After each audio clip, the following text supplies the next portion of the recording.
ఆరావళి పర్వతాల్లో గనుల తవ్వకాలపై సుప్రీంకోర్టు కీలక ఆదేశాలు జారీ చేసింది.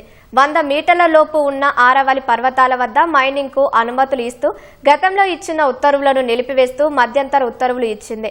తదుపరి ఉత్తర్వుల వరకు గత ఆదేశాలను నిలిపివేస్తూ సిజేఐ ధర్మాసనం తాజాగా నిర్ణయం తీసుకుంది.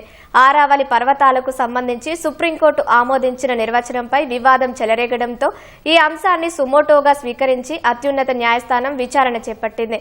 ఆరావళి పర్వత శ్రేణులను క్షుణ్ణంగా అధ్యయనం చేయడం కోసం పర్యావరణ కార్యదర్శి నేతృత్వంలోని ఉన్నత స్థాయి కమిటీ ఏర్పాటుకు సుప్రీం ఆదేశించింది. 4 రాష్ట్రాల సీఎస్లను ఈ కమిటీలో సభ్యులుగా నియమించుతూ ఉత్తర్వులు జారీ చేసింది. పర్యావరణ ముప్పునకు పరిష్కారం దిశగా చర్యలు తీసుకోవాలని సూచించింది. కొత్త కమిటీ నివేదిక వచ్చే వరకు నవంబర్ 20న ఇచ్చిన తీర్పుపై స్టే కొనసాగుతోందని సర్వోన్నత న్యాయస్థానం స్పష్టం చేసింది. ఆరావళి పర్వత శ్రేణులపై నెలకొన్న వివాదంపై తగిన వివరణ ఇవ్వాలని కేంద్రంతో పాటు ఢిల్లీ, రాజస్థాన్, గుజరాత్, హర్యానా రాష్ట్రాలకు సుప్రీం నోటీసులు జారీ చేసింది.